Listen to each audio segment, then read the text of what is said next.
Foi aprovado o Decreto-Lei que reduz de 180 para 120 o prazo de garantia para acesso a subsídio social de desemprego, tal como acordado com os parceiros sociais no âmbito de um conjunto de medidas para a proteção dos trabalhadores. Foi aprovada a resolução que determina o cofinanciamento anual pelo Fundo Ambiental da verba equivalente ao acréscimo tarifário decorrente da repercussão do valor de investimento a realizar pela Rede Elétrica Nacional para a instalação do cabo submarino de ligação ao projeto Windfloat pelo período de 25 anos. Passo agora a palavra ao Sr. Ministro dos Negócios Estrangeiros. Muito obrigado. Boa tarde a todos. O Decreto-Lei que hoje foi aprovado em Conselho de Ministros aprova novas medidas adicionais, no sentido de termos o nosso plano de contingência completamente operacional, sendo que essas medidas correspondem também ao alinhamento do nosso Plano Nacional de Contingência com o plano de contingência gizado pelos 27 Estados-membros ao nível da União Europeia. A lógica deste Decreto-Lei é muito simples, é estender até 31 de dezembro de 2020 a situação presente no que diz respeito aos operadores financeiros, de um lado, e no que diz respeito aos trabalhadores, no que importa aos descontos e aos benefícios para a segurança social, para o outro. Por outro lado, assim, o Decreto-Lei estabelece que as instituições de crédito, as empresas de investimento e as entidades gestoras com sede no Reino Unido continuarão a poder operar em Portugal até 31 de dezembro de 2020, evitando assim o risco de o Reino Unido passar a ser considerado por estes efeitos um país terceiro a partir de 1 de novembro, e também assegura naturalmente a continuidade de todos os contratos financeiros, operações de depósito, prestação de serviços, junto dos clientes bancários e do setor segurador. Portanto, prolongar a situação atual até 31 de dezembro de 2020. A mesma lógica no que diz respeito aos direitos dos trabalhadores de verem contado, para efeito da formação das suas pensões de reforma, o período de tempo em que trabalharam no Reino Unido. Esse direito é também estendido pelo período até 31 de dezembro de 2020. Porquê este período? Porque é o período que nós estamos a tomar como referência na organização dos planos de contingência, isto é, para o caso de a saída do Reino Unido se fazer, ao contrário do que desejamos, sem acordo. Aproveito também para dizer que o Conselho de Ministros foi informado do estado atual de preparação e aproveito aqui a oportunidade também para recordar alguns pontos muito importantes, visto que nos estamos a aproximar no dia 31 de outubro e temos que trabalhar com todos os cenários, incluindo a possibilidade de uma saída do Reino Unido sem acordo. Assim, no que diz respeito ao plano para nós mais importante, o plano dos cidadãos, gostaria de lembrar mais uma vez que o período de regularização administrativa dos cidadãos portugueses residentes do Reino Unido ou dos cidadãos britânicos residentes em Portugal, no caso de uma saída sem acordo, estende-se até 31 de dezembro de 2020. As pessoas têm até ao fim do próximo ano para regularizar a sua situação enquanto residentes portugueses no Reino Unido ou britânicos em Portugal. Já praticamente perto de 100 mil portugueses o fizeram até este momento. O processo está a decorrer e, como digo, terminará apenas no final do próximo ano. Se houver acordo, como nós desejamos, estender-se-á até meados de 2021. Nós, nos nossos serviços consulares, o que temos, reforçamos os meios e o que temos verificado desde janeiro até julho do corrente ano é um reforço em cerca de 13% dos cartões de cidadão emitidos e em cerca de 28% dos passaportes emitidos. Lembro também que as pessoas que pretendem receber informações sobre o que têm que fazer no quadro do Brexit ou pretendem realizar agendamentos de serviços a prestar pelos nossos consulados podem e devem recorrer à linha telefónica do Centro de Atendimento Consular, que entre abril e agosto já atendeu 30.000 chamadas e já processou 18.000 mensagens de correio eletrónico. O segundo plano é o plano, evidentemente, da preparação das instituições e da administração pública portuguesa para o evento do Brexit, quer nos nossos aeroportos e portos, quer nos nossos serviços aduaneiros, quer nos nossos serviços de controlo sanitário e fitossanitário. O reforço de meios humanos está concluído ou está em curso e estamos preparados para qualquer cenário no dia 1 de novembro. Finalmente, que é o tema fundamental de hoje, as empresas, a preparação das empresas. Do ponto de vista legislativo e regulamentar, o trabalho está feito e queria por isso mesmo deixar aqui mais um apelo a todas as nossas empresas que têm relações económicas com o Reino Unido, que verifiquem atempadamente, verifiquem desde já se todos os procedimentos, todos os requisitos que devem cumprir estão a ser cumpridos. Ano passado, em 2018, foram 3.871 as empresas portuguesas que exportaram para o Reino Unido e, a partir do início da próxima semana, essas empresas serão contactadas uma a uma pelos Ministérios dos Negócios Estrangeiros, da Economia e das Finanças, de modo a serem informadas mais uma vez de todos os procedimentos que devem acautelar. Subsequentemente, nós realizaremos, como é habitual, uma reunião do Conselho Estratégico para a Internacionalização da Economia Portuguesa, onde temos o Governo de um lado e associações empresariais do outro, para fazer um ponto da situação desta preparação das nossas empresas, e faremos o mesmo naturalmente também com o Conselho Permanente da Concertação Social, para junto quer das atividades das associações empresariais, quer das associações sindicais, verificarmos se todos estão preparados para qualquer cenário no Brexit, incluindo, infelizmente, o cenário de saída sem acordo. Muito obrigado. Muito obrigada. Passo a palavra ao Sr. Ministro da Administração Interna. Muito obrigado, Sra. Ministra. Bom dia a todas e a todos. O programa Vigilância Mais é um programa muito relevante, inovador, que reforça os mecanismos de segurança em organismos de Estado e outras instituições públicas e permite um quadro voluntário de exercício de funções numa fase final de carreira profissional por militares da Guarda Nacional Republicana e polícias da Polícia de Segurança Pública. Este regime decorre da aprovação da Lei de Segurança Privada pela Assembleia da República, a qual entrou em vigor no início deste mês e encontrava-se previsto no Orçamento de Estado para 2020.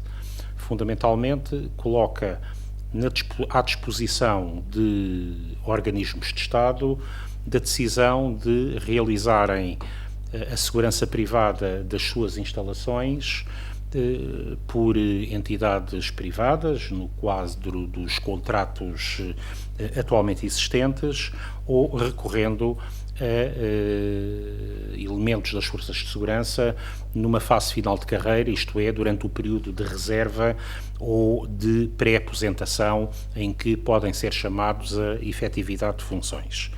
O programa será desenvolvido gradualmente ao longo do ano de 2020 e áreas preferenciais de exercício desta função serão a segurança de tribunais, a segurança de museus e de alguns estabelecimentos de ensino.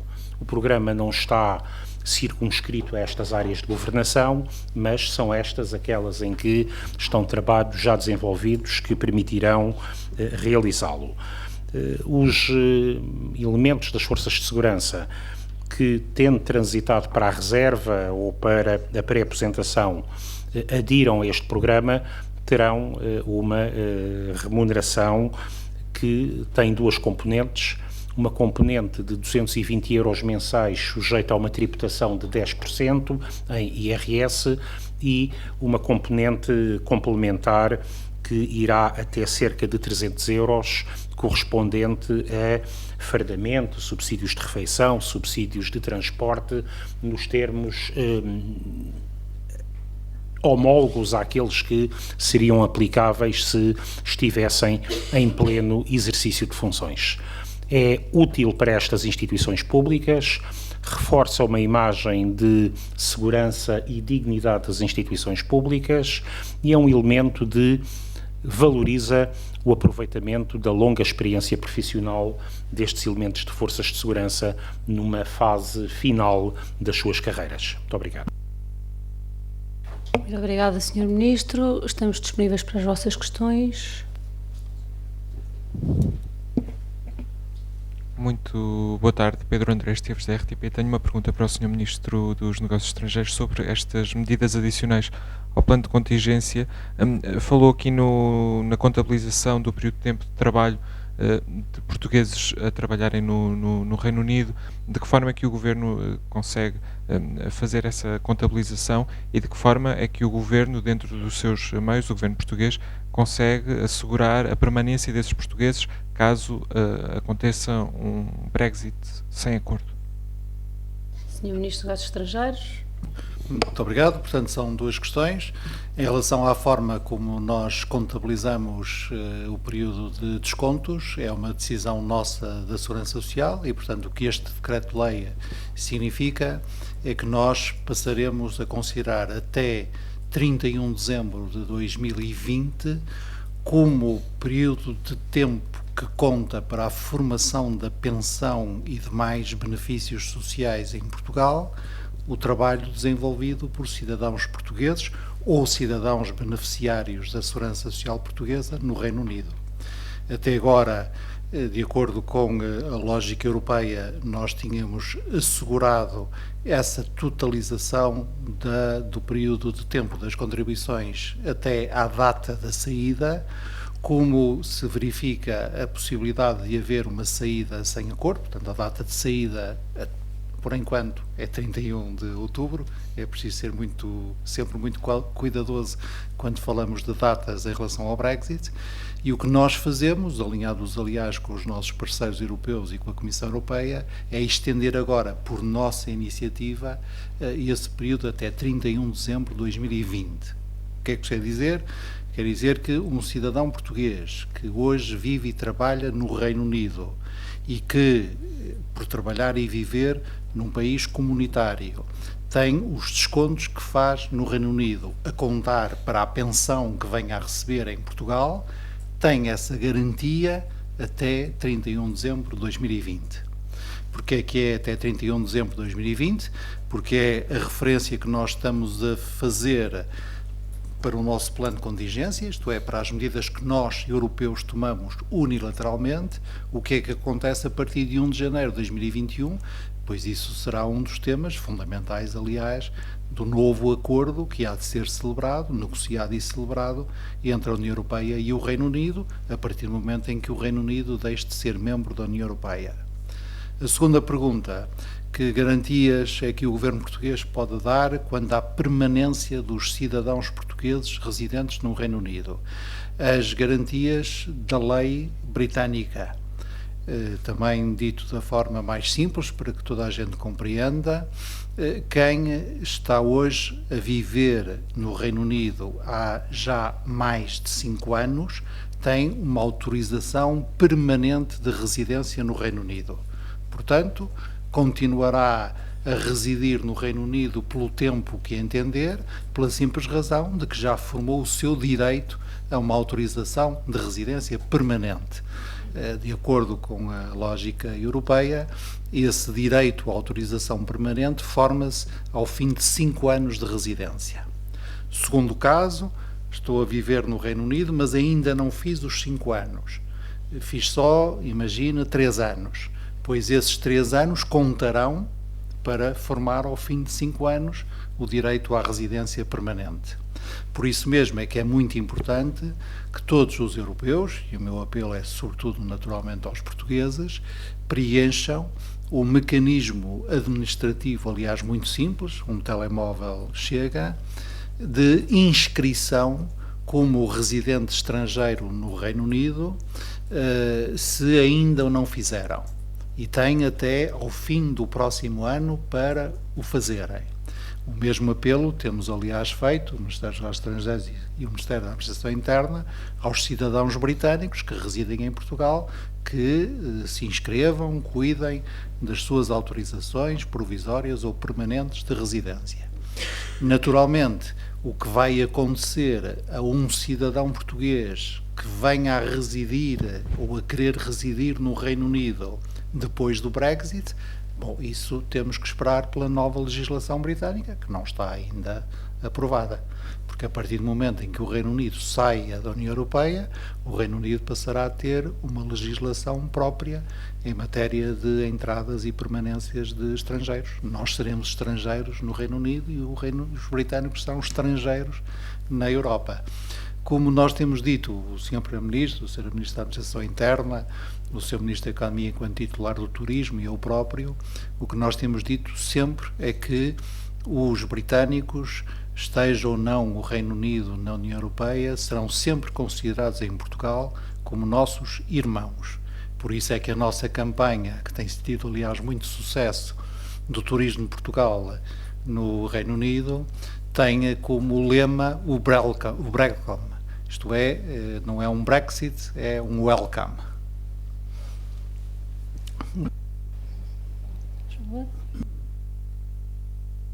Joana Feliz, da Agência Lusa, perguntava-lhe só se deu aí os números quer da linha de apoio, quer das renovações. Pergunto-lhe só se tem números e se tem noção se nos últimos tempos, com a instabilidade no Parlamento Britânico, as suspensões, tudo o que tem vindo de notícias de lá, se tem aumentado a preocupação dos cidadãos portugueses neste último mês.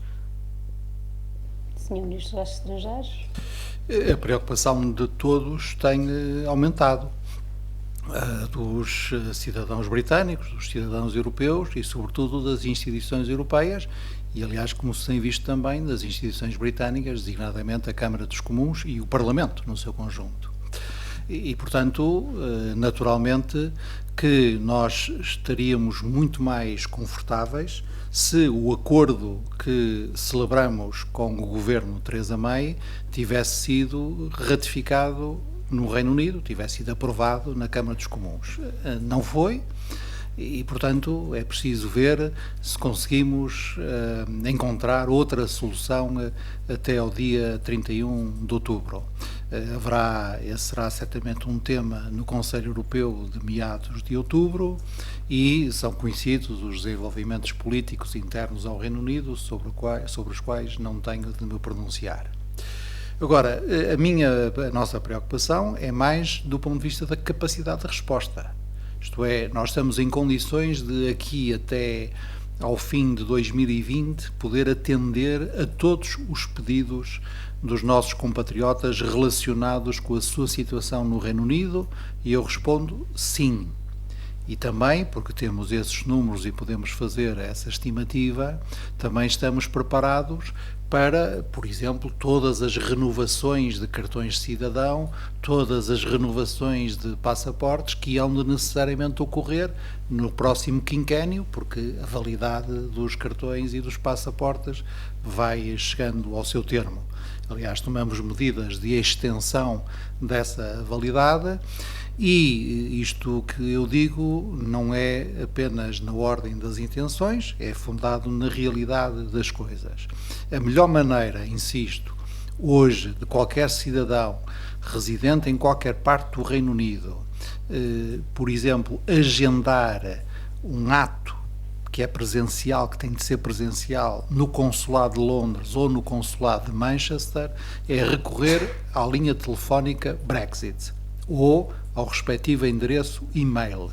Até agora, como disse, já o fizeram 30 mil portugueses por telefone e 18 mil por mensagem eletrónica, ou para receber informações, porque nem tudo o que a gente precisa de saber tem que sabê-lo ao balcão do Consulado de Londres, ou para fazer marcações para ser atendido no Consulado de Londres ou no Consulado de Manchester. E quando olho para os indicadores de desempenho dos nossos dois consulados, no conjunto dos atos consulares, portanto, todos os serviços prestados. Este ano, entre janeiro e julho, há já mais 22% de atos consulares do que houve em igual período de tempo no ano passado. Para ter uma ideia quantitativa, são 83 mil atos consulares. Em relação aos dois documentos mais relevantes, o cartão de cidadão e o passaporte, pois o número, no que diz respeito aos cartões de cidadão, de janeiro a julho já ultrapassou os 18 mil emitidos. 18 mil em 7 meses significa mais de 2 mil por mês. E no caso dos passaportes, aproxima-se dos 16 mil passaportes emitidos, significando sempre um aumento em relação ao do ano passado. O que é que isto quer dizer? Quer dizer que a procura aumenta, naturalmente, mas quer dizer também que a capacidade de resposta também tem aumentado. Também, porque isto importa a todos, a possibilidade de um Brexit sem acordo deve fazer com que as pessoas tenham em vista, tenham cuidados como estes, saberem que, não havendo correspondente no Reino Unido ao cartão de cidadão português, viagens para o Reino Unido, no caso de um acordo, de uma saída sem acordo, a partir de novembro, podem vir a exigir passaporte. Visto não exigem, porque nós, na Europa, unilateralmente dispensamos os cidadãos britânicos de visto, e o Reino Unido já disse que fará o mesmo em relação aos europeus. E essa, aliás, tem sido a lógica.